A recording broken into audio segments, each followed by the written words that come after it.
నమస్కారం. సంచికా స్వాధ్యాయం నిర్వహిస్తున్న విశిష్ట సాహిత్య కార్యక్రమం సంభాషణకు పునరాహ్వానం. మనతో సంభాషిస్తున్నారు డాక్టర్ కసిరెడ్డి వెంకటరెడ్డి గారు. కసిరెడ్డి వెంకటరెడ్డి గారు ఉస్మానియా యూనివర్సిటీకి వచ్చేసారు. ఒక రకంగా హైదరాబాద్లో సెటిల్ అయ్యారు. ఇక్కడ నుంచి మీ ఇటు బోధనా కార్యకలాపాలు, ఈ దేశానికి సంబంధించిన కార్యకలాపాలు, ఇతర సాంఘిక కార్యకలాపాలు ఎలా సాగించి బోధన వరకు జానపద విజ్ఞానాన్ని గురించినటువంటి పేపర్లు నాకు ఇచ్చారు. ఆ తర్వాత వ్యాకరణం కూడా 12 సంవత్సరాలు వ్యాకరణం కూడా చెప్పాను. ఛందస్సు, వ్యాకరణం ఇవన్నీ కూడా విద్యార్థులు బాగా రిసీవ్ చేసుకుంటున్నారు, తెలియనివి అడుగుతున్నారు. ఆ తర్వాత నా బోధనలో వ్యక్తిలో సాహసము, ధైర్యము, ఉత్సాహం కలిగేటటువంటి అంశాలు ఉంటాయని, కేవలం విషయ వివేచనే కాకుండా ఇవన్నీ ఉంటాయి అనేటటువంటిది. తర్వాత ఏవైనా ఉదాహరణ ఇచ్చేటటువంటి సందర్భంగా భారతీయ సంస్కృతి మీద ప్రేమ కలిగేటటువంటి ఉదాహరణలు వస్తుంటాయి అనేది నిర్ణయం. ఇది అంటే మనము సంసిద్ధత కూడా అదే విధంగా ఉండేది. ఏదైనా ఉదాహరణ ఇచ్చినటువంటి సందర్భంగా అట్లాగే చెప్పుకుంటూ వెళ్ళేటటువంటి వాళ్ళం. ఉదాహరణకు అనేక కష్టాలలో మనం ఉన్నాం. ఆ కష్టాలలో ఉండి కూడా మన గమ్యం చేరడానికి మనం చేసే ప్రయత్నం చేయాలి అని చెప్తూ భారతంలో ఉన్న కథ అది ఇది చెప్పేవాడిని. అరణ్యపర్వంలో సంస్కృత భారతంలో ఉండేది ఇది ఉదాహరణగా చెప్పుకునేవాళ్ళం. విద్యార్థులకు ఇలాంటి చిన్న కథలు చెప్పడం అనేది ఒక అభ్యాసం చేసుకున్నాను. అందువల్లనే 100 చిన్న కథలు అని రాశానండి నేను.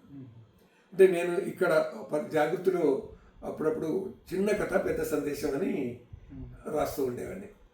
ఆ తర్వాత జాగృతిలోనే ఒకటి ఇది హైందవం అని కాలం కొనసాగించానండి. వస్తున్నప్పుడే నా సీరియల్స్ కథలు కూడా జాగృతిలో వచ్చాయి.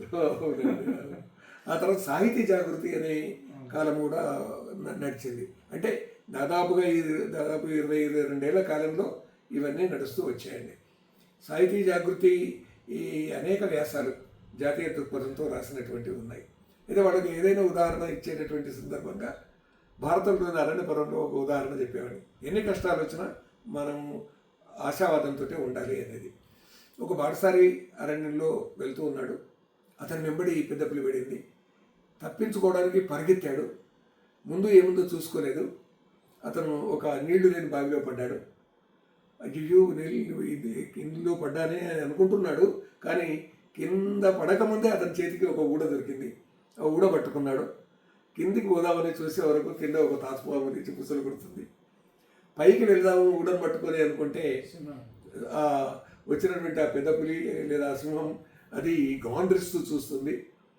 పైకి రావాలంటే సింహం పెద్ద పులి ఉంది, కిందనేమో త్రాచుపాము ఉంది. ఇలా అనుకుంటున్న సందర్భంలోనే ఆ పైనుంచి ఒక తేలు ఊడ వెంబడి కిందికి దిగి వస్తుంది. తేలు కుడితే ఒక్కోసారి కొందరికి వెంబడే మూర్ఛ రోగట్లాగా వచ్చేస్తుంది, సొమ్మసిల్లిపోతారు. అది ఉంది కదా అని చెప్పేసి ఊడను అటు ఇటు కదిలిచ్చాడు, అది వస్తుంది అని. కానీ ఆ ఊడకు పైభాగంలో ఒక తేనెతీట ఉంది. ఆ తేనెతీట కదిలింది. తేనెటీగలన్నీ వచ్చేసి ముఖాన్ని పట్టుకున్నాయి, శరీరాన్ని పట్టుకున్నాయి, అవి కుడుతున్నాయి.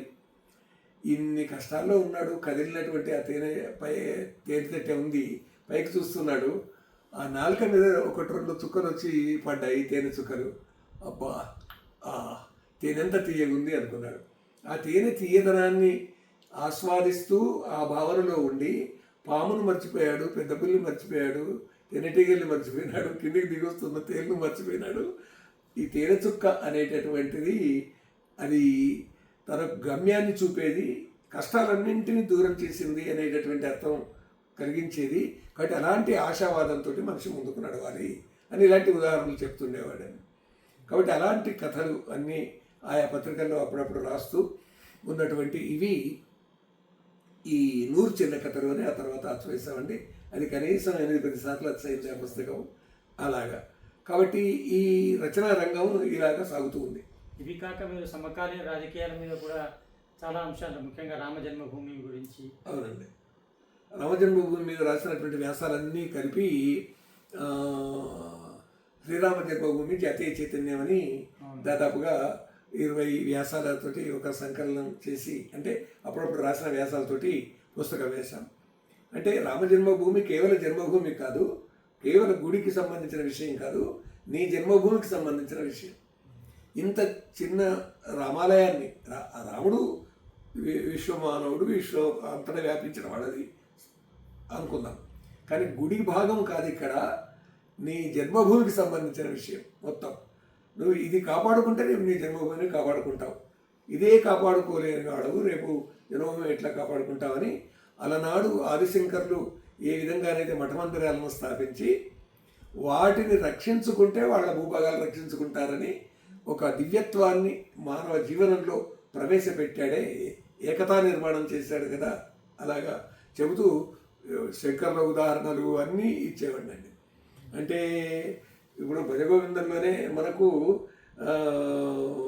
బాలస్తావత్ క్రీడాసక్త, తరుణస్తావత్ తరుణీసక్త, వృద్ధస్తావత్ చింతాసక్త, పరే బ్రహ్మణి కోపినాసక్త. పిల్లలకు ఆటలంటే ఇష్టం, యువతులకు పరస్పర ఆకర్షణ, వృద్ధులకు చింత, మరి ఆ పరబ్రహ్మ గురించి ఎవరు ఆలోచించాలి అని చెబుతూ మరి దేశాన్ని గురించి ఎవరు ఆలోచించాలి.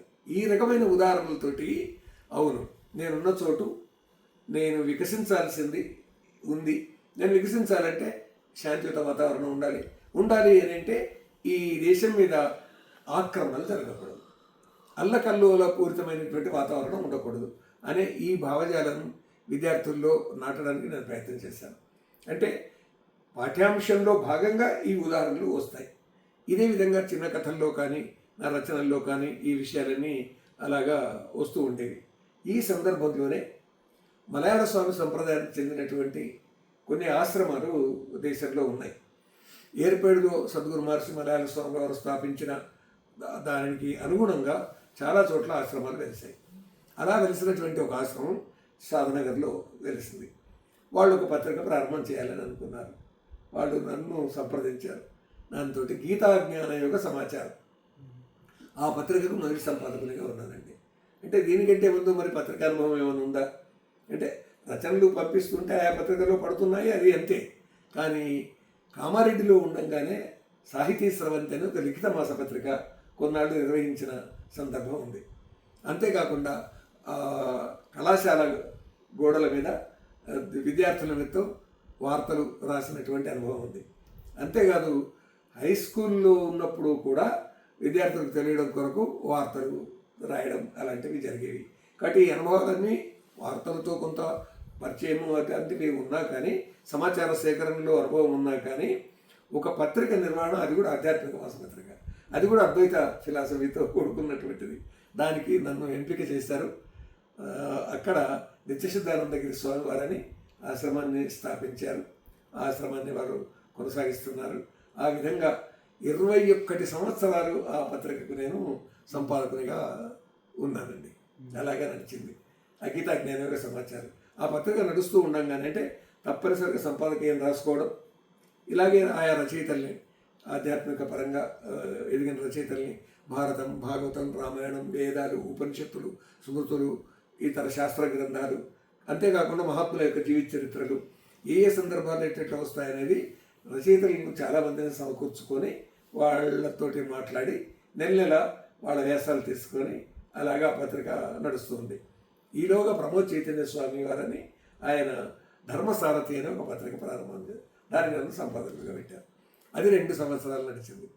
ఆ ప్రమోద్ చైతన్య స్వామికి శిష్యుడైనటువంటి ఒక police officer, SP rank police officer Venkataramareddy గారని, ఆయన వృద్ధునిగా ఉన్నాడు. నేను సహాయం చేస్తాను పత్రిక నడపడానికి అని ఆయన పత్రిక ప్రచురణకర్తగా ఉండేవారు. అది కేవలం 2 సంవత్సరాలు నడిచింది. ఈ 2 సంవత్సరాలు ఈ పత్రికతో పాటు అది చూసామండి. ఇదే సందర్భంలో సాధన కూడా చూడడం జరిగింది. ఈ మూడవ పత్రికగా అలా నడిచింది. ఆ తర్వాత ఈ పత్రికల్లో అంతర్భాగంగా మరొక పత్రిక చూడాల్సి వచ్చింది, పుష్పగిరి భారతి అని. పుష్పగిరి స్వాముల వారి పేరిట ఏర్పాటు చేసుకున్నటువంటిది. స్వామివారితోటి ఇంటర్వ్యూ తీసుకోవడం, తర్వాత సంపాదకీయం రాసుకోవడం, అందరి చేత ఆ పత్రిక అది ఒక 6 సంవత్సరాలు నడిచిందండి ఆ పత్రిక. అలా ఈ విధంగా కొన్ని పత్రికలు చూస్తూ రావడం జరిగింది. అయితే ఈ మధ్యలోనే విశ్వ హిందూ మాసపత్రిక, విశ్వ హిందూ పరిషత్ వల్ల విశ్వ హిందూ మాసపత్రికకు మొట్టమొదటి కార్యవర్గంలో భాగంగా కార్యనిర్వాహక సంపాదకునిగా ఇప్పటి వరకు ఇంకా సంపాదకునిగా 25 సంవత్సరాలుగా ఈ పత్రిక నడుస్తుంది. అంటే దాదాపుగా 4-5 పత్రికలు ఏకకాలంలో చూడడం అనేటటువంటిది జరిగింది. ఇలాగా ఈ సందర్భంలోనే నా రచనలు కూడా నడిచాయండి. అంటే జాతీయ సాహిత్య పరిషత్తు ద్వారా మీరు చేపట్టిన కొన్ని ప్రధాన కార్యక్రమాల గురించి చెప్పండి. అవునండి, వరంగల్ కేంద్రంగా బాగా కార్యక్రమాలు జరిగినాయి.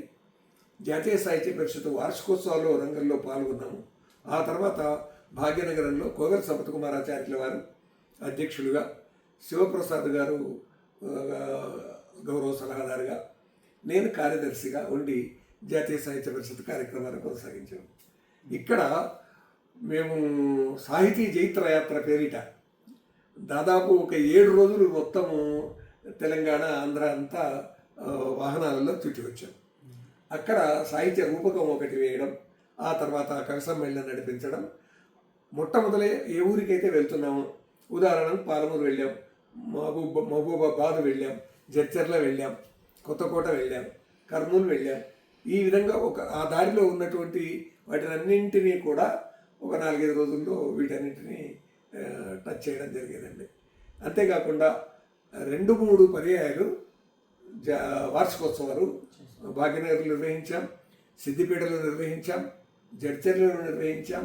ఇవన్నీ కూడా అన్నీ కలిపి 17-18 వార్షికోత్సవాలు నిర్వహించాం. వీటిల్లో సిద్దిపేట వాళ్ళు జాతీయ సాహిత్య పరిషత్ పేరిట వాళ్ళు 300 పైచిలు పుస్తకాలు ప్రచురించారు. ఇక్కడ హైదరాబాదులో కూడా 250 పుస్తకాలు, అంటే ఆయా రచయితలే పుస్తకాలు ప్రచురిస్తారండి. వాళ్ళే డబ్బు పెట్టుకుంటారు, ప్రచురణ వాళ్ళదే ఉంటుంది. ప్రచురణ కావలసిన హంగులు వాళ్ళే ఏర్పాటు చేసుకుంటారు. కానీ సాహిత్య పరిషత్తు దాని ఆవిష్కరణ ప్రచారానికి తోడ్పడుతుంది. ఆవిష్కరణ ఖర్చులు సాహిత్య పరిషత్తే పెట్టుకుంటుంది. ఈ విధంగా 250 పుస్తకాలు ఇక్కడ భాగ్యనగర్ సాహిత్య పరిషత్తు. భాగ్యనగర్లో సికింద్రాబాదు సాహిత్య పరిషత్ శాఖ ఒకటి, కేవలం ఉస్మానియా విశ్వవిద్యాలయ శాఖ ఒకటి, భాగ్యనగర్ శాఖ ఒకటి అని ఈ 3 భాగాలుగా చేయడం ఉంది. చాలా కార్యక్రమాలు జరిగినాయండి. ఈ సాహిత్య పరిషత్ కార్యక్రమాల్లో కర్నూలుకు వెళ్ళి రావడం అయ్యింది 5-6 సార్లు, విజయవాడకు 2-3 సార్లు వెళ్ళాను. ఆ తర్వాత ఈ భాగ్యనగర్లోను, తెలంగాణలోను మిగతా జిల్లాలన్నీ కూడా పర్యటనలో భాగంగాను, లేదా వాళ్ళ కార్యక్రమాలు చేసినప్పుడు వార్షికోత్సవాల భాగంగా వెళ్ళాను.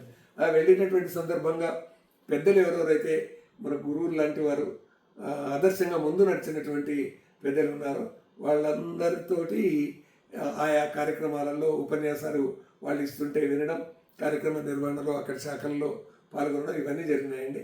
చాలా శాఖలు పుస్తకాలు ప్రచురించినవి ఉన్నాయి. ఆత్మకూరు శాఖ దాదాపుగా 30 పుస్తకాలు ప్రచురించింది. బాబు దేవిదాసరావు గారని గొప్ప పద్యకవిగా పేరుగాంచిన వారు అక్కడ ఇవి నడిపించేవారండి. ఇలాగా చాలా కార్యక్రమాలు సాహిత్య పరిషత్ ద్వారా చేయగలిగాం. ఇవి ఎంత వింటుంటే నాకు సందేహం వస్తుందండి. 5-6 పత్రికలకు ఏకకాలంలో సంపాదకులుగా ఉన్నారు, పాఠాలు చెప్తున్నారు, రకరకాల మనుషులతో ఇంటరాక్ట్ అవుతున్నారు, ఊళ్ళు తిరుగుతున్నారు. మరి ఫ్యామిలీ లైఫ్, కుటుంబ వాతావరణాన్ని ఎలా బ్యాలెన్స్ చేశారు? అవునండి, ఎందుకంటే ఇలా సమాజ సేవ చేసే వాళ్ళ పట్ల కుటుంబంలో ఒక రకమైన అసంతృప్తి ఉంటుంది. కస్తూరి నా శ్రీమతి పేరండి. ఆమె భాగ్యనగర్లోనే ఉన్నా కానీ 8వ తరగతి వరకే చదువుకుంది ఆ కాలంలో. అంతవరకే చదువుకున్నది. అయితే నాకు 2 అమ్మాయిలు, 1 అబ్బాయి. మధుమతి పెద్దమ్మాయి. ఈ అమ్మాయి ఎంఎస్సి ఎలక్ట్రానిక్స్ చేసింది. 2వ అమ్మాయి ఎంఎస్సి కెమిస్ట్రీ చేసింది. చేసి మొదటి అమ్మాయి పెద్దమ్మాయి మధుమతి ఏమో ఈ పాలిటెక్నిక్ కాలేజ్ లెక్చరర్ జాబ్ వచ్చేసిందండి ఆమెకు. ఆ తర్వాత 2వ అమ్మాయి ఈ కంప్యూటర్ విజ్ఞానంలో చాలా అనుభవం సంపాదించి ఆ రంగంలోనే ఉద్యోగం సంపాదించి అమెరికాకు వెళ్ళేటటువంటి అబ్బాయితో వివాహం జరిగింది. మాకు తెలిసిన వాళ్ళే అందరూ. ఆ విధంగా వాళ్ళు బాగా చదువుకున్నారు. మా ఆవిడ అందరికీ సేవలు చేయడమేనండి. వంట చేయడం, అద్భుతమైనటువంటి వంట చేయడము. ఆమె ఎవరికి ఏది ఎట్లా కావాలంటే అది సమకూర్చడం అనేటటువంటిది ఉండేది. ఏనాడు కూడా లేదు. ఎక్కడైనా కార్యక్రమానికి పోతున్నామంటే భోజనం చేసుకోని మొట్టమొదలనేది. ఒక సందర్భం అండి, ఉగాది కార్యక్రమానికి నేను వెళ్తున్నాను. నేను భోజనం చేసిపోమనండి అని అంటే అక్కడికి వెళ్తానులే, అందుకోవడం కష్టమవుతుందని నేను వెళ్ళానండి. ఇది కామారెడ్డి ఉన్నప్పుడు జరిగింది. అక్కడికి వెళ్ళిన తర్వాత కార్యక్రమం అయిపోయింది, బస్సు వెళ్ళిపోతుంది అని చెప్పేసి బస్సు ఎక్కేసామండి. అక్కడ భోజనం చేయలేదు. మధ్యదారిలోకి వచ్చిన తర్వాత బస్సు ఫెయిల్ అయిందండి. మరుసటి రోజు 9 గంటలకు కానీ ఇంటికి చేరలేదండి. ఉగాది నాటి పరిస్థితి ఇది. ఇంటికి వచ్చేసిన తర్వాత ఎవరన్నా ఎప్పుడన్నా భోజనం చేసి పొమ్మని అంటే తప్పకుండా భోజనం చేయాలని గుర్తుపెట్టుకో మరి నాకు హెచ్చరిక చేసి, లేకుంటే భగవంతుడు తప్పకుండా ఎండబెడతాం. ఎందుకంటే పండుగ అందులో ఇంకా అందుకు ప్రేమతోటి అంటున్నారు. నేను కూడా అదేవిధంగా తిరిగిపోమన్నా తినలేదు, చివరికి పరిస్థితి చూడట్లే. ఇలాంటి సంఘటనలు ఉంటాయండి. కామారెడ్డిలో ఉండగా ఒకసారి రక్షాబంధన్ కార్యక్రమానికి వెళ్ళాల్సి వచ్చిందండి. అయితే చాలా చోట్ల నుంచి పిలుపులు ఉన్నాయి. దాంతో అప్పటికి నాకు సైకిలే ఉంది. ఒక అబ్బాయి స్కూటర్ తీసుకున్నాడు స్వయంసేవకు. ఈ రక్షాబంధన్ కార్యక్రమానికి వెళ్ళామండి. ఉదయం 7 గంటలకు ఒక ఊళ్ళో కార్యక్రమం మొదలయ్యి రాత్రి 10 గంటల వరకు 12 గ్రామాలలో 12 ఉపన్యాసాలు ఇచ్చినటువంటి ఘట్టం ఉందండి. భారతదేశంలో ఇట్లా ఒక్కరోజు 20 ఉపన్యాసాలు ఇచ్చిన వాళ్ళు ఉన్నారు అనేది ఏదో విన్నాం అప్పటికి. కానీ 12 ఉపన్యాసాలు అది ఒక రికార్డేనండి. అలాగా తిరిగి రావడం, ఆ అబ్బాయి బండి నడపడం, వెనక కూర్చొని ఆ ఊరు పేరేంటి, దేవునిపల్లి. దేవునిపల్లి ఎందుకు వచ్చింది, కానీ దేవునిపల్లిని DEVON అని ఎందుకు డెవోన్పల్లి అని ఎందుకు రాశారు, మరి ఇంత వికృతంగా ఊరి పేర్లు మార్చి రాయడం ఏమిటిది, వీటన్నింటి ప్రతి ఊరు గురించి అధ్యయనం చేయడం, ఆ ఊరు వెనుక ముందు చారిత్రక సామాజిక నేపథ్యాలు ఏంటివి అని తెలుసుకోవడం, ఈ ఆ ఉపన్యాసంలో మధ్యలో ఎక్కడో ఇవి చెప్పడం, ఓ మా ఊరు సంగతే కదా అని వాళ్ళు అనుకుంటారు. ఎక్కడైనా కానీ స్థానిక విషయాలను జోడించి మనం చెప్తున్నది పౌరాణిక విషయం కానిగాక, చారిత్రక విషయం కానిగాక, స్థానిక విషయం జోడించినట్టయితే వాళ్ళు ఓన్ చేసుకుంటారండి. అది ఆ విధంగా ఉపన్యాస కళ ఎలా ఉండాలి అనేటటువంటి దాని మీద కొంత పరిశోధనలు అన్ని చేయడం జరిగింది. అంతేకాకుండా లయన్స్ క్లబ్ వాళ్ళు, రోటరీ క్లబ్ వాళ్ళు, వాళ్ళు యువకులను కూర్చోబెట్టేసి ఉపన్యాస కళ మీద ఉపన్యాసాలు పెట్టారండి. దాదాపుగా అలాగే 50 ప్రదేశాల్లో అవి జరిగి ఉంటాయి అట్లాగే ఉపన్యాసాలు. వాటి మీద పాయింట్స్ అన్నీ తయారు చేసుకొని ఉపన్యాస కళ, ఇలా the art of public speaking అనేటటువంటి అంశాన్ని అట్లా తీసుకొని ఈ విషయాన్ని ఏ విధంగా సేకరించుకోవాలి, మనం వెళ్ళేటటువంటి ప్రదేశం ఏంటిది అనేది ఇవన్నీ నేను ప్రాథమిక పాఠశాలలో చెప్పినటువంటి సందర్భంగా ఆడియన్స్ను బట్టి మనం పాఠం చెప్పాలి, విద్యార్థుల స్థాయిని బట్టి పాఠం చెప్పాలని ఉంది కదా, అది దృష్టిలో పెట్టుకొని వీటన్నింటిని దానికి అన్వయించుకునేది జరిగిందండి. కానీ ఒకే రోజు ఇట్లా 12 ఉపన్యాసాలు ఒక చోట చెప్పింది మరొక చోట చెప్పకుండా ఆ ఇంట్రెస్ట్గా ఆ ఉత్తేజితాన్ని ఎలాగ మీరు నిలబెట్టుకున్నారు? అది రక్షాబంధన్ ఆ ఊరి కథ, అంటే పౌరాణిక అంశం వస్తుంది, చారిత్రక అంశం వస్తుంది. ప్రతి చోట కూడా మనకు తప్పనిసరిగా ఈ తక్షశిల రాజు అంబి వస్తాడు, అలెగ్జాండర్ వస్తాడు, మన దేశం మీద దండయాత్రలు ఏమిటిది, ఈ రక్షాబంధన ఏ కాలం నుంచి వచ్చింది, ఎప్పటి నుంచి వచ్చింది, ఈ ఇంద్రునికి శచీదేవి రక్ష కట్టిందని మనకు మొట్టమొదటి భవిష్య పురాణంలో ఉంది. ఈ కథ నుంచి మొదలెట్టుకొని ధర్మరాజుకు శ్రీకృష్ణుడు చెప్పాడు అనేటువంటి విషయాలన్నీ జోడించుకొని ఉంటే చాలా విషయాలు వస్తాయి. కాబట్టి ఇవాళ ఇది అన్నా చెల్లెల పండుగలాగా ఎలా వచ్చింది, దీన్ని మనము ఎవరిని ఎప్పుడు ఎట్లా రక్షించాలి అనేటటువంటివి చాలా చోట్ల చెప్పింది చెప్పకుండా కూడా వచ్చేదండి. ఉదాహరణలలో ఆ సమయానికి అక్కడ కూర్చున్న వాళ్ళని బట్టి కూడా ఉదాహరణలో మార్పులు వస్తాయి. కేంద్ర బిందువు అయిన కథ మాత్రం మారదు, అట్లాగే వెళ్తూ ఉంటుంది.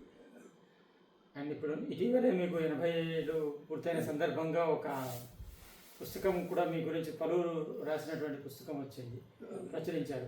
దాని గురించి చెప్పండి. ఆ పుస్తకం చూస్తే మీకు ఎలా అనిపించింది? నేను పదవి విరమణ చేసింది 2006 ఆగస్టు నెలలో. అప్పుడు దివ్యభారతి అని ఒక పుస్తకం వేశాను. దాంట్లో చాలా పుస్తకాలను మేము దాంట్లో అంటే నా కథా ప్రక్రియ, నా బుర్ర కథలు, ఆ తర్వాత జానపద గేయాలు, ఇలాగ అనేక అంశాలు దాంట్లో వచ్చాయి. అయితే ఈ 80 ఏళ్ళ సందర్భంగా ఇలా తీద్దాం అని అనుకున్నటువంటి సందర్భంగా అక్షరాకాశం అనేటటువంటి పేరిట ఈ విధంగా నేను మొత్తము పుస్తకాలు వచ్చైనటువంటివి అన్నీ కలిపి, అంటే కవిత్వం కానీ, అందులో పద్య గేయ వచన కవిత్వాలు కానీ కాక, కథానికలు కానీ, నవలలు కానీ, తర్వాత జీవిత చరిత్రలు కానీ, ఆ తర్వాత జానపద సాహిత్య విమర్శలు కానీ అన్నీ కలిపి 140 పుస్తకాలు అచ్చయినాయండి. అందులో చిన్న చిన్నవి కూడా ఉంటాయి. చిన్న ఎంతంటే భజగోవిందం ఉందనుకోండి, ఎంత అంతా కలిపి 33 శ్లోకాలు ఉంటాయి.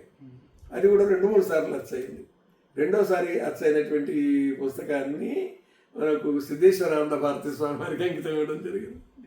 అంటే పూర్వాశ్రమంలో ఏ ప్రసాదరాయ కులపతి గారు పేరిట గొప్ప కీర్తి ప్రతిష్టలు సంపాదించినటువంటి వారు ఉన్నారో, ఆధ్యాత్మికంగాను సాహిత్యపరంగాను వారికి అంకితం ఇవ్వడం జరిగింది రెండోసారి అచ్చు చేసినప్పుడు. కాబట్టి ఆ విధంగా చిన్న చిన్నవి కూడా ఉన్నాయి. రామరక్షా స్తోత్రం మొత్తం గేయాలుగా వచ్చినాయండి, పాడుకోవడానికి వీళ్ళకి చిన్నవి. అట్లాంటివి 10 పుస్తకాలు ఉంటాయి చిన్నవి. ఈ శతకాలు కూడా అన్ని చిన్న చిన్నవే. కాబట్టి పద్య కవిత్వము, గేయ కవిత్వం, వచన కవిత్వం అంతా కలిపి లేత మబ్బులు అని 22 మంది మహిళల మీద పద్య కవిత్వం ఉంటుందండి. అందులో అంబ, తర్వాత మాంచాల, నాయకురాలు నాగమ్మ, ఒక రైతు రాణి, అన్నపూర్ణ అని పేరు పెట్టి ఒక రైతు అయినటువంటి మహిళ ఏ విధంగా తన వ్యవసాయాన్ని చూసుకుంటుందని ఆ పద్యాలు రాశారండి. దీన్ని చాలామంది కపివాయలింగమూర్తి గారు, ఆ తర్వాత కొంతమంది పెద్దలు అందులో ఉన్నటువంటి పద్యాలను చాలా చోట్ల కోట్ చేశారు. కాబట్టి పద్యము, గేయము, వచనము అందులో నా ఒక సింహగర్జన అనే ఒక గ్రంథం మీదనే ఎంఫిల్ జరిగిందండి. ఆ సింహగర్జనలో నడిచినటువంటి తీరు అలాగా ఉంటుంది. కాబట్టి గేయ కవిత్వం, వచన కవిత్వం అన్నిటి మీద ఇట్లాగా ఉంది. కథా సాహిత్యానికి సంబంధించినవి కూడా ఉన్నాయండి. అందువల్ల ఇలాగా నేను శాలివాహన గాథా సప్తశతిని ఆధారంగా తీసుకొని వరుసగా 64 కథలు, అంటే ఒక పద్యం తీసుకుంటామండి. ఆ పద్యం తీసుకొని ఆ పద్యాన్ని ఆ పద్యం సాంఘిక వాతావరణం ఏముంది, మరది సంబంధించిన ఉంటుంది చూడండి, దానికి సంబంధించినటువంటి కథగా తయారు చేయడం. అంటే ఆమె భర్త పని మీద వెళ్ళాడు, ఇంటి ఇల్లాలు పని చేసుకుంటూ ఉంటుంది, మరది ఆమె వెంబడి తిరుగుతుంటాడు. అప్పుడు ఆమె గోడ మీద ఉన్న రాముని వెంబడి తిరుగు లక్ష్మణుని బొమ్మ చూపిస్తుంది. దాన్ని బేస్ చేసుకున్న సాంఘిక కథగా తయారు చేయడం. అట్లా 64 కథలు ఆంధ్రప్రదేశ్లో సీరియల్కి వచ్చాయండి. వరుసగా ప్రతి నెల వచ్చేసినాయి. వాటిని అమాస పున్నాలు అనేటటువంటి పేరిట ఒక పుస్తకంగా వేస్తాం అలాగా. కాబట్టి ఈ విధంగా ఉన్నటువంటి మలిన చిత్తుడైన మరదికి ఇల్లాలు చిన్న నవ్వుతో చెప్పుచుండు రాము వెంట తిరుగు సౌమిత్రి చరితంబు గోడ మీద వ్రాసికొన్నదాని ప్రాకృత గాథ ఇచ్చి ఇది ఇచ్చి కథ తయారు చేయడం. గాథా సప్తశతి తీయని కథలు అని దీన్ని జాగృతిలో ఆంధ్రప్రదేశ్లో సీరియల్కి వచ్చాయండి. తీయని కథలు అంటే సప్తశతిలో నుంచి తీయని కథలు, తీయగా ఉన్న కథలని అట్లాగా రాశారండి. కథా సాహిత్యంలో అలాగా కొన్ని చేసాం. అంతే కదండి, నక్సలైట్ పంథా పేరిట నక్సలైట్ల కథలు 60 కథలు రాశానండి దాదాపుగా. ఇవి 2 పుస్తకాలుగా ప్రచురించి ప్రచారం చేశారు. అయితే మారు పేరుతో రాశాను, నేను కలం పేర్లు. ఎలా రాశారంటే నక్సలైట్ సపోర్ట్ చేస్తున్నాను, మీరు సపోర్ట్ చేసే ప్రసక్తి లేదు. సో ఎలా రాశారు కథలు? ఒక కథ చెప్పండి. కుటుంబ జీవనంలో ప్రధానమైనటువంటి, ఇప్పుడు ఏచూరి శ్రీనివాసే ఉన్నాడు, సామా జగన్మోహన్ రెడ్డి ఉన్నాడు, రామన్న గోపన్ననే ఉన్నారు. ఆ కుటుంబంలో ఆధారమైనటువంటి అతని మీద దాడి చేసి చంపేశారు. అతని తల్లి పరిస్థితి ఏమిటి, ముసలివాళ్ళు, భార్య పరిస్థితి ఏంటిది, పిల్లల పరిస్థితి ఏంటిది, ఆ కుటుంబ వాతావరణాన్ని చిత్రీకరించి అతను నిష్ఠ కలిగినటువంటి దేశభక్తుడు.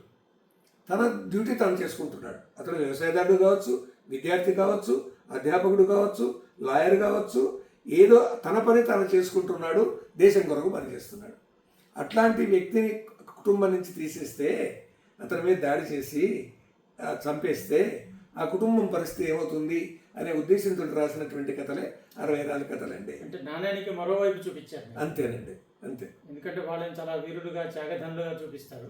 సో వాళ్ళ చర్యల వల్ల ఎవరికి కష్టం కలిగింది, సమాజానికి ఎంత నష్టం కలుగుతుంది చూపించారు. ముఖ్యంగా జాగృతి సంపాదకులు వారు రామ్మోహన్ రావు గారి ప్రేరణ ఉండింది. ఆ తర్వాత 2-3 చోట్ల ఈ నక్సలైట్ల చేత చంపబడ్డటువంటి వాళ్ళ కుటుంబాలకు వెళ్ళి చూసేటటువంటి అవకాశం చిక్కింది. అంటే అక్కడ జరిగినటువంటివి వాస్తవిక విషయాలు ఏంటని కమిటీ వెళుతూ ఉంటే ఆ కమిటీ వెంబడి నేను వెళ్ళానండి. అక్కడ తీసుకున్నటువంటి సమాచారం ఏదైతే ఉందో అవి రాయడం, జాగృతిలో అవి అచ్చుకోవడం, సీరియల్గా అచ్చుకోవడం అనేటటువంటిది జరిగింది. ఆ విధంగా కథా సాహిత్యంలో అదొక పద్ధతి చేశాను. ఇదే కాదండి, మన సమాజంలో మతాంతరీకరణలు, హిందువులను మతాంతరీకరణ చేయడానికి ప్రయత్నాలు మొదటి నుంచి జరుగుతూనే ఉన్నాయి. బ్రిటిషర్స్ భారతదేశం మీద తమ ప్రభావం చూపించి తమ పరిపాలనలోకి దేశాన్ని గుప్పిట్లోకి తీసుకొని రవి అస్తమించని సామ్రాజ్యం స్థాపిస్తామనుకున్న భావనతోటి ఏ విధంగా అనేది వాళ్ళు వివరించారో, పైకి చెప్పుకోవడానికేమో కరుణ భావాలు, దయార్ద్ర చిత్తము అనే భావాలు ఇవన్నీ ఉంటాయి. కానీ అంతరంగంలో మాత్రం క్రైస్తవ సామ్రాజ్య దురహంకారం లోన గట్టిగా పేర్కొనిపోయి ఉంటుందండి. కాబట్టి మేము ఇంపీరియలిస్టిక్ అవుట్లుక్, మత సామ్రాజ్యవాద దృష్టితోటి వాళ్ళు చేస్తున్నటువంటి పనులు ఏమున్నాయో ఆ సంఘటనలు తీసుకొని అవి కూడా ఒక 60 కథలు కిరస్తాని కీలకాలు అనే పేరిట జాగృతిలో రాశానండి. అది దయా నీ పేరు దయ్యమా అనే పేరిట పుస్తకంగా ఒక పెద్ద మనిషి, విజయవాడకు చెందినటువంటి ఒక ఆర్మీ నుంచి రిటైర్ అయినటువంటి ఒక పెద్ద మనిషి అంటే 3000 కాపీలు వేసి ఆయన ప్రచారం చేశాడు. ఆ విధంగా ప్రసాద్ గారు అనుకుంటా వారి పేరు. అలాగా ఈ కథా సాహిత్యాన్ని దీన్ని ఎటువంటి సమాజంలో ఉన్నటువంటి ఈ చెడు దూరం కావాలి, మంచి నిర్మాణం కావాలి, ఆ మంచి బలంగా ఉండాలి అనే ఉద్దేశంతో ఆ కథా సాహిత్యంలోకి వెళ్ళడం జరిగింది. అంటే ఇటువైపు నేను ఉద్యోగంలో ఉంటూనే ఇవన్నీ చేయడం అనేటటువంటిది ఒక విధం. టీటీడీ అన్నమాచార్య ట్రస్ట్కి చైర్మన్గా కూడా చేశారు మీరు.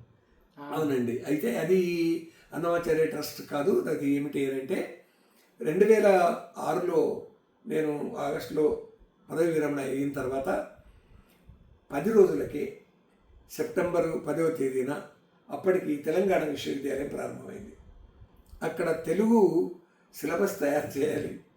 ఈ అధ్యక్షుడిగా ఉండి BOA చైర్మన్గా ఉండి ఈ అనుభవం ఉన్నది ఎవరికి అని అనుకొని అప్పుడు ఉస్మానియా విశ్వవిద్యాలయం VC గారు మీరు వెళ్తారా అని నన్ను అడిగారు. రిటైర్మెంట్ వేదిక మీదనే అడిగారు. నేను సంతోషంగా ఒప్పుకున్నాను, వెళ్ళానండి. 6 నెలలు అక్కడ పనిచేశాను నేను. ఈ 6 నెలల్లో వాళ్ళు కొత్త వాళ్ళని తెచ్చుకున్నారు. ఈ 2 సంవత్సరాల MA సిలబస్ తయారు చేశాను అక్కడ. ఇది మధ్యలో ఇది ఒక అనుభవం. అక్కడ 6 నెలల తర్వాత వెనక్కి వచ్చేసానండి. వచ్చేసిన తర్వాత ఇప్పుడు టీటీడీకి వెళ్ళేటువంటి ఒక అవకాశం వచ్చింది. ఎలా అని అంటే అప్పుడప్పుడు రామాయణ భారత భాగవతాల మీద ఉపన్యాసాలు కానీ లేకుంటే ఏవైనా సాహిత్య సదస్సులు కానీ ఉన్నప్పుడు తిరుపతి విశ్వవిద్యాలయానికి వెళ్ళడం, దేవస్థానంలో జరిగే కార్యక్రమాలకు వెళ్ళడం జరిగేదండి. దేవస్థానంలో హిందూ ధర్మ ప్రచార పరిషత్తు అని ఒక సంస్థ ఉందండి, HDPP అని. దీనికి కార్యదర్శిగా వెళ్ళేటటువంటి స్థితి ఒకటి ఏర్పడింది. నేను అక్కడ భాగవతం మీద ఉపన్యాసానికి వెళ్ళాను. అక్కడ ఉన్నటువంటి ఆనాడు ఉన్నటువంటి కార్యనిర్వహణాధికారి ఈఓ గారు తేనీటికి పిలిచారు. కార్యక్రమం అయిపోయిన తర్వాత వారు అడిగారు, కార్యదర్శి ఇది ఖాళీగా ఉంది, మీరు రండి అని. అప్పటికే వారు ఇక్కడ భాగ్యనగర్లో ఆర్థిక కార్యదర్శిగా పనిచేసినటువంటి వారు. దాంతో ఇక్కడికి వచ్చి నేను తట్టుకొని పనిచేయగలను, ఎవరం చేస్తున్నాం అదిగో చూడండి అని పద్మావతి శ్రీనివాసుల యొక్క చిత్రాలు చూపించి వారు ఉన్నారు కాబట్టి చేస్తున్నాం, వారు అదే చేస్తున్నాం అన్నారు. ఆ తర్వాత 20 రోజులు నేను అక్కడ జాయిన్ అయినానండి. 2 సంవత్సరాలు అక్కడ ఉన్నాను. 2 సంవత్సరాలలో నేను రాసిన 7 పుస్తకాలు అక్కడ చిన్న చిన్నవి హిందూ ధర్మ ప్రచార పరిషత్ పక్షంలో ప్రచురించారు. వాటిని పంచిపెట్టారు. శ్రీవారి భక్తులు ఒకటి, తర్వాత అందులో యుగయుగాల్లో హిందూ ధర్మం ఒకటి, హిందూ ధర్మ రక్షణ మన కర్తవ్యం ఒకటి. అవన్నీ కూడా 30-32 పేజీలే ఉంటాయి. అన్నింటికంటే బాగా ప్రచారంలోకి వచ్చినటువంటి మరో పుస్తకం ఏమిటి అని అంటే పద్మావతి శ్రీనివాస కళ్యాణం. తరిగొండ వెంగమాంబ రాసినటువంటి వెంకటాచల మహాత్మ్యంలోని అవి పోతన్న గారి శైలికి దగ్గర ఉన్న పద్యాలండి. అవి పురాణం కూడా చెప్తారు, అక్కడి పండితులు పురాణాలు కూడా చెప్తారు. అయితే దాన్ని ఆధారంగా చేసుకొని నేను 40 పుటల సరళమైన శైలిలో రాశానండి. అంటే సరళమైన శైలి ఎందుకంటున్నా అంటే జీ పుల్లారెడ్డి గారు ఒక సందర్భంలో కలిసినప్పుడు, ఏమయ్యా 7వ తరగతి వాడికి అర్థమయ్యే శైలిలో రాయి అన్నారండి. అంటే అప్పుడు భగవద్గీత ఉపనిషత్తులు అని ఒక్కొక్క అధ్యాయం 2 పుటలు, ఉపనిషత్తులు 12 పుటలు అన్నీ కలిపి 60 పుటలలో భగవద్గీత ఉపనిషత్తులు అనే పుస్తకం రాశారండి. దాన్ని వారే ప్రచురించారు. ఆ తర్వాత మరొక పెద్దలు ప్రచురించారు. ఆ తర్వాత జస్టిస్ పర్వతరావు గారు ప్రచురించి ఉంగటూరులో దాన్ని బాగా ప్రచారం చేశారు. ఇట్లా సరళమైన శైలిలో రాయడం.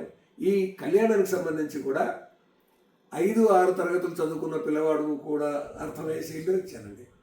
అది బ్రహ్మోత్సవాల సందర్భంలో 3 సార్లు లక్ష ప్రతులు పంచిపెట్టారు. అదేవిధంగా విరాట్ హిందూ సమ్మేళనం జరిగినప్పుడు యుగ యుగాల్లో హిందూ ధర్మం, తర్వాత హిందూ ధర్మరక్షణ మన కర్తవ్యం, ఈ 2 పుస్తకాలు లక్ష ప్రతులు వేసి పంచిపెట్టారు. గుంటూరు విజయవాడ మధ్యలో జరిగింది ఆ సమావేశం, చాలా పెద్ద సమావేశం జరిగింది. ఆ విధంగా అక్కడ సేవ చేసుకోవడం. ఇంకొక సంఘటన తప్పకుండా చెప్పుకోవాలండి. ఇది ఎవరైతే ఈ కార్యనిర్వహణాధికారి గారు ఉన్నారో వారు బాలబాలికలకు శిక్షణ తరగతులు జరగాలన్నారు. దానికి ఏం పేరు పెడితే బాగుంటుంది అనే ఆలోచన నేను ధర్మపథం అని పెడదామండి. నేను ధర్మపథం పుస్తకం కూడా రాశాను. శిక్షణ ఏమి ఇవ్వాలి, ఎట్లా ఇవ్వాలి అనేటటువంటిది నేను తయారు చేసుకున్నాను. కానీ అప్పుడు చాగంటి కోటేశ్వరరావు గారిని వారు అడిగితే వారు శుభప్రదం అని చెప్పారు. దాంతో శుభప్రదం అనే పేరిట నిజంగానండి అద్భుతంగా అప్పుడున్నటువంటి 24 జిల్లాల్లో, ఆంధ్రప్రదేశ్లోని 24 జిల్లాల్లో చాలా బాగా ప్రతి సంవత్సరం ఎండాకాలం సెలవుల్లో 4-5 సంవత్సరాలు జరిగినాయండి. ఇవి ఆ సిలబస్ మొట్టమొదటి నేనే తయారు చేశాను. దాన్ని వారు ఆ తర్వాత నేను అక్కడి నుంచి వచ్చిన తర్వాత దాన్ని విస్తరించి కొద్ది పెద్ద పుస్తకంగా వేశాను. ఇది అక్కడ ఉన్నప్పుడు చేసినటువంటిది. మరొక సంఘటన అండి, మనం అక్కడ పనికి వెళ్ళేటటువంటి సందర్భంలో ఈ కళ్యాణాలు ఎక్కడ జరిగితే అక్కడ ధర్మప్రచార పరిషత్ కార్యదర్శి బాధ్యతగా వెళ్ళాల్సిన స్థితి ఉండేది. ఆ విధంగా 22 కళ్యాణాల్లో కూర్చునే అవకాశం చిక్కిందండి. నేను ఆ 2 సంవత్సరాలలో కోయంబత్తూరులో, అనంతపురంలో, ముంబైలో, న్యూఢిల్లీలో కూడా నేను అతిథిగా వెళ్ళి, అతిథిగానే కాకుండా అక్కడ ఈ శ్రీనివాస కళ్యాణం సందేశం అనే అంశం తీసుకొని అందరికీ కడుపు నిండా అన్నం అందాలి శ్రీనివాసుడు కోరుకున్నాడు. కాబట్టి దాని కొరకు ఏం చేయాలి? దాని కొరకు కర్మయోగము అన్నీ వచ్చేవండి. ఆ తర్వాత కర్మయోగం, జ్ఞానయోగం ఇవన్నీ వచ్చేవి. ఆ తర్వాత గోరక్షణ చేయాలని శ్రీనివాసుని కథలను ఆ గోవుల కథ కలుపుకోవడం. కాబట్టి సామాజిక జీవితంలో మనం ఏమేమి చేయాలని ఈ విషయాలన్నీ చెప్తూ ధర్మాన్ని మనం రక్షిస్తే అది మన ధర్మో రక్షిత. తిరుమల దేవస్థానం వాళ్ళు వృక్షో రక్షిత అని కూడా పెట్టుకున్నారండి. కాబట్టి ఈ 2 కూడా పెట్టారు. ఈ 2 మనం చేయాలి. కాబట్టి గోవులను కూడా, ఆవులను రక్షిస్తే మనం రక్షింపబడతామని ఈ రకంగా బాగా తిరిగేటటువంటి అవకాశం ఉండిందండి. మొత్తం దాదాపు అన్ని జిల్లాలు తిరిగాను. 24 జిల్లాలలో 20 జిల్లాలలో కూడా ఈ కార్యక్రమంలో తిరిగాను. మరొక సంఘటన జీవితంలో తప్పనిసరిగా చెప్పుకోదగ్గది, అప్పుడు ఈవో గారు ఎల్వి సుబ్రహ్మణ్యం గారు ఉన్నారండి. ఆ రోజు సమావేశానికి నేను వెళ్తున్నాను, కారులో వెళ్తూ ఉన్నాను. పద్మావతి శ్రీనివాసుల యొక్క చిత్రాలని ఈ రైల్వే స్టేషన్ దాటిన తర్వాత వచ్చిన చౌరస్తా వస్తుంది, ఆ చౌరస్తాలో పారవేసి ఒకటి తొక్కేస్తున్నాడండి. అలా ఇలా అరుస్తూ తొక్కుతున్నాడు. నేను కారులో ఉన్నానండి. అక్కడ కారు ఆపమని చెప్పాను, కిందికి దిగాను, నేరుగా అతని దగ్గరకు వెళ్ళి జుట్టు పట్టుకున్నాను. నిజంగానే చేయి చేసుకున్నానండి. కింద పడిపోయినాడు. అలాగే చేతితో అరిచి పెట్టాను. చుట్టూ జనం అంతా చూస్తున్నారు. 20 నిమిషాలు ఉపన్యాసం ఇచ్చారండి. ఇక్కడ జరుగుతున్నది ఏంది, మనం చూస్తున్నది ఏంది. ఒక్క వ్యక్తి ఇదిగో చూడండి, ఈ పద్మావతి అమ్మవారి పేరిట, శ్రీనివాసుని పేరిట ఇక్కడికి వస్తున్నటువంటి భక్తులకు మీరు ఇక్కడ హోటల్ పెట్టుకున్నారు, మీరు దుకాణం పెట్టుకున్నారు, మీరు బడ్డీ కొట్టు పెట్టుకున్నారు. వీరు లేకుంటే మనం ఇవన్నీ పెట్టుకునేటటువంటి వాళ్ళమా?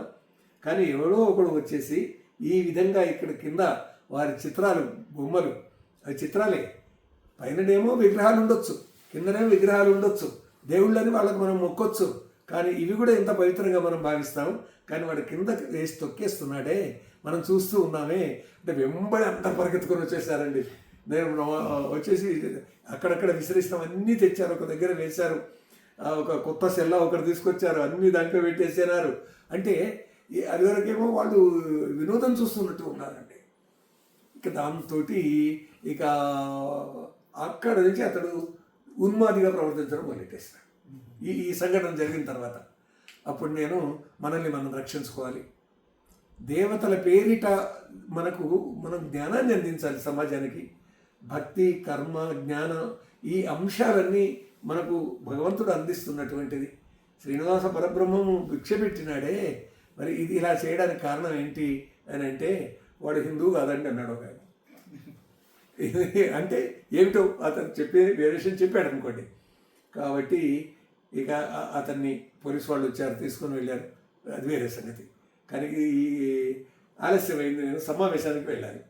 అక్కడికి వెళ్ళాను, ఈవో గారు ఉండి ఏంటి ఆలస్యం ఉన్నారు అంటే 2 నిమిషాలు వారి చెవిలో చెప్పారు విషయం. ఈవో గారు నిలబడి చెప్పేశాడు అందరికీ. ఏలి సుబ్రహ్మణ్యం గారు చెప్పేసినారు. కాబట్టి ఈ విధంగా అది మనం ఉన్నటువంటి ఏమున్నదో అలాగా. ఇలాగే మరో సంఘటన అండి, పైన కొంతమంది సాధువులు వచ్చారు, వాళ్ళని దర్శనానికి తీసుకొని వెళ్ళాలి. వెళ్ళడానికి ముందు మేము ఒక వ్యవస్థ చేసుకుని ఉన్నాము. అదేమిటి అని అంటే పేదవారికి వివాహం చేయడానికి పుస్తె మెట్టెలు ఇచ్చే ఒక సంప్రదాయం ఉందండి. వాటిని మా ధర్మప్రచార పరిషత్ పక్షంలో తీసుకొని వెళ్తాం. బేడి ఆంజనేయ స్వామి దేవాలయం దగ్గర నుంచి స్వామివారి దగ్గర తీసుకుపోవాలి. 2 బుట్టల్లో పెట్టారు. ఈవో గారు ఉన్నారు, ఇంకా ఒక బుట్ట తీసి ఈవో గారి నెత్తిన పెట్టారు. ఇంకో బుట్ట ఎవరి నెత్తిన పెట్టాలి అన్నారు. నా పరిస్థితులు తెలిసినటువంటి ఒక పెద్ద మనిషి, ధర్మరక్షకుడు, ఆయన నెత్తిన పెట్టండి అన్నారు. చాలు. తిరుపతి దేవస్థానంలో పనిచేసినందుకు నిజంగా అలాంటి పదం ఆయన ఉపయోగించాడు. నిజంగా నా నెత్తిన పెట్టారు. ఈవో గారు నేను ఇద్దరం వెళ్ళాము. అక్కడ ఇక స్వామి పాదాల దగ్గర పెట్టేసి దాదాపు 2 గంటల సేపు అక్కడ పూజా పురస్కారాలన్నీ చేసి పుస్తమెట్టెలు అవన్నీ కూడా ఎక్కడెక్కడ ఏ చోటికి పంపాలి 250 పెళ్ళిళ్ళకు సహకారం చేస్తున్న రోజు అది. ఆ రోజు అంటే ఏటా చేసేటటువంటి వాళ్ళు. అవి ఎందుకు ఆగిపోయాయి, ఎప్పుడు ఆగిపోయాయి తర్వాత ఇప్పుడు మనం ఆలోచించాల్సి వస్తుంది. కానీ ప్రజలిస్తున్నారు, సేవ చేయమంటున్నారు, దానికి అనుగుణంగా సేవ ఎలా చేయాలి అనేటటువంటిది నిర్ణయించుకోవాలి. ఆ దేవుని ద్వారా సామాజిక జీవితంలో అందరినీ కలపాలి, అందరం మనం ఒకరే అనేటటువంటి భావన కల్పించేటటువంటి వాతావరణం నిర్మించడానికి అది బాగా పనిచేస్తుంది. 2 ఏళ్ళు అద్భుతమైన కార్యక్రమాలలో పాల్గొనేటటువంటి స్థితి కలిగిందండి. ఎక్కడంటే అక్కడ ఉపన్యాసాలకు వెళ్ళడము, కళ్యాణాల్లో పాల్గొనడము, సేవా కార్యక్రమాల్లో పాల్గొనడము, ఇవన్నీ జరిగినాయి. నేను జీవితంలో ఇదే చెప్పుకుంటానండి. జీవితంలో శక్తితోటి పనిచేసినాము, రక్తితోటి పనిచేసినాము, భక్తితోటి పనిచేసినాము, స్వామివారి ముక్తి కొరకు పిలుచుకున్నారు. అట్లా 2011 నుంచి 13 మధ్యలో అక్కడ పనిచేసినానండి. అది మీ భవిష్యత్ ప్రణాళికలు ఇదేనండి. సాహిత్య పరిషత్ కార్యక్రమాలు కొనసాగుతూనే ఉన్నాయి. దాంట్లో ఇప్పుడు నాకు కేవలం గౌరవాధ్యక్షుల బాధ్యతనే ఉన్నది, గౌరవ సలహాదారు బాధ్యత ఉంది. ఆ తర్వాత యువకులు వచ్చారు, వాళ్ళు కార్యక్రమాలు చేస్తూ ఉన్నారు.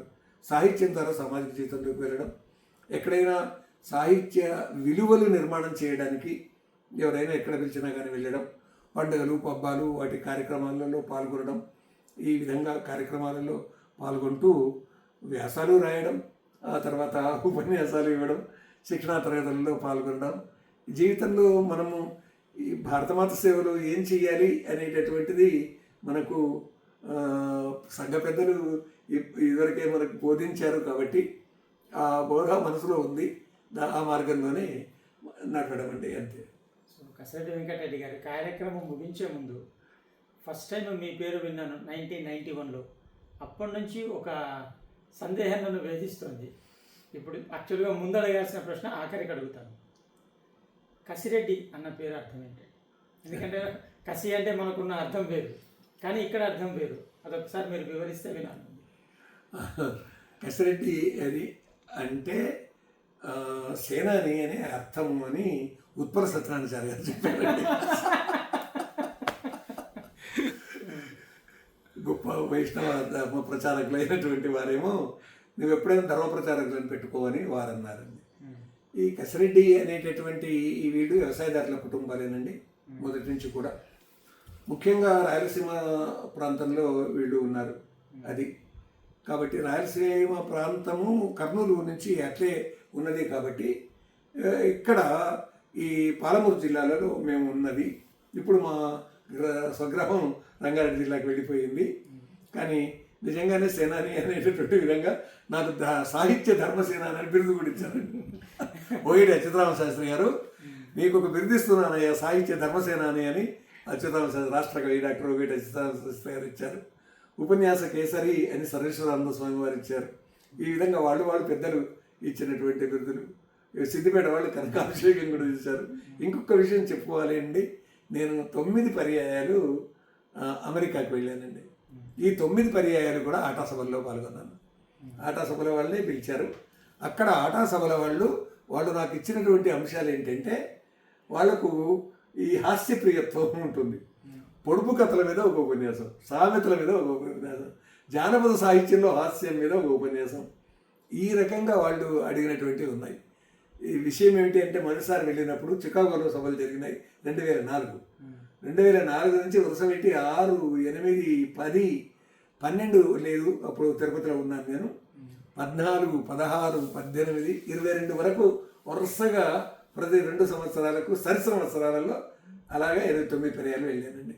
ఈ 89 పర్యాలు వెళ్ళిన సందర్భంగా మొదటిసారి వెళ్ళి రెండోసారి వెళ్ళినప్పుడు శివమెత్తిన చికాగో అని నేను రాసినటువంటి పుస్తకం అక్కడ ఆవిష్కరణ చేశామండి. శివమెత్తిన చికాగో అంటే చికాగోలో వివేకానందుని స్థలం, వారు ఉపన్యాసం ఇచ్చిన స్థలం. అది విషయం ఏమిటి అని అంటే శివారెడ్డి అనే ఒక హాస్యనటుడు ఒక 20 సినిమా పాటల మీద 7,000 మంది కూర్చున్నటువంటి ఆ సభలో ఆ పాటలు పాడుతూ దానికి తగ్గట్టుగా వస్త్రాలు వదిలేస్తూ ఒక 10 పాటలు వేసుకొచ్చుకున్నారు. అందరు లేచి నిలబడ్డారు. అయితే అది ప్రధానం కాదు, చికాగో ఏ విధంగా ఆనాడు స్పందించింది అనేది ఆధారంగా తీసుకొని మన వాళ్ళు ఎంత బాగా పనిచేస్తున్నారు అక్కడ. అంటే ఏదైనా సమర్పణ భావంతో పనిచేసిన స్థితి. మొదటిసారి వెళ్ళాను కాబట్టి 2004 అక్కడి నుంచి మొదలెట్టుకొని ఆ తర్వాత పిట్స్బర్గ్ వెంకటేశ్వర స్వామిని దర్శనం చేసుకున్న తర్వాత పిట్స్బర్గదీశ వెంకటేశ అనే వక్తంతో రాశానండి. ఆ తర్వాత వివేక గీత అని స్వామి వివేకానందులు చెప్పినటువంటి సూక్తులను ఆధారం తీసుకొని 240 సూక్తులను వీటిని మాత్రా ఛందస్సులో అందించడం అనేటటువంటి జరిగిందండి. ఇది ఒక 2 చదివినిపిస్తాను. అవునండి. దేవదేవుని పైని ప్రేమే భావమది మరి భక్తి అందురు. దేవదేవుని పైని ప్రేమే భావమది భక్తి అందురు. రాగమనురాగము అంటూ నారదాదులు పిలిచినారు. భావమే అనురాగంగా వస్తుంది. సాటి వారిని సర్వప్రాణుల మాటకైనా సహ్యంసకు. స్వామి వివేకానందుల సూక్తులు. సాటి వారిని సర్వప్రాణుల మాటకైనా సహ్యించకు. నీ మనస్సున ప్రీతి నింపే ప్రేమనెప్పుడు జారవిడువకు. ఈ విధంగా ఇది 18 యోగాలుగా అందించాలి అనే ఉద్దేశంతో తయారు చేసిందండి. 14 ప్రేమయోగం, జీవనయోగం, విద్యాయోగం, భక్తి యోగం, మనోయోగం, శాంతి యోగం, ధర్మయోగం, సమతాయోగం, నీతి యోగం, క్రియాయోగం, బుద్ధియోగం, సేవాయోగం, సంస్కృతి యోగం, ముక్తి యోగం. స్వామివారి యొక్క సూక్తులు ఆధారంగా తీసుకొని బలమే జీవనం, బలహీనతయే మరణం, ఇలాంటివి ఆధారంగా తీసుకొని రాసినటువంటివి ఇవి. అందువల్ల ఇది కూడా అక్కడే ఆవిష్కరణ జరిగిందండి. శివమెత్తిన చికాగో ఇది. ఆ తర్వాత మరొక పుస్తకం, 3 పుస్తకాలు అక్కడే జరిగాయి, ఆవిష్కరణ అక్కడ చేశాను. పిట్స్బర్గదీశ వెంకటేశ మగడంతుడి రాసినటువంటి పద్యాలు. కసిరెడ్డి వెంకటరెడ్డి గారు, మీతో ఇలా మాట్లాడుతూ ఉంటే ఒక ప్రవాహంలో ఒక కొట్టుకుపోతున్నట్టుగా ఉంది. సమయం తెలియట్లేదు. ఇంకా చాలా విషయాలు వినాలని ఉంది. ముఖ్యంగా ఈ ఆశీతి దీని గురించి, ఆశీతి అక్షరాకాశం సమాలోచనం అనే పుస్తకము రూపకల్పన. ఈ పుస్తకం చూస్తే మీరు కలిగిన భావాలు వీటి గురించి కూడా తెలుసుకోవాలని ఉంది. కానీ ప్రస్తుతానికి మనం ఇక్కడ కొంచెం విరామం ఇచ్చి మళ్ళీసారి కలిసినప్పుడు ఈ మధ్య కాలంలో మీరు రాసిన రచనలు, సాధించిన కార్యాల గురించి తెలుసుకుందాం. మీరు ఇంత మీ బిజీ షెడ్యూల్లో మా కోసం సమయం కేటాయించి విపులంగా చాలా సుదీర్ఘంగా మాట్లాడటం ఎంతో సంతోషంగా ఉంది. అయితే ఒక సముద్రం దగ్గరకు ఒక చిన్న చెంచాతో మాత్రం మేము కొన్ని విషయాలే తీసుకోగలిగాము. సో మరోసారి మనం కలిసి ఇంకా లోతుగా చర్చించుకుందాము. మీరు మాకు అవకాశం ఇవ్వాలని ప్రార్థిస్తున్నాం. తప్పకుండానండి, తప్పకుండా. ఇది మా సంభాషణ కార్యక్రమం. ఈ కార్యక్రమం మీకు నచ్చితే స్వాధ్యాయ ఛానల్కి సబ్స్క్రైబ్ చేయండి, లైక్ చేయండి, మీ అభిప్రాయాన్ని కామెంట్ రూపంలో తెలపండి. సెలవు. కస్తూరి మురళీకృష్ణ.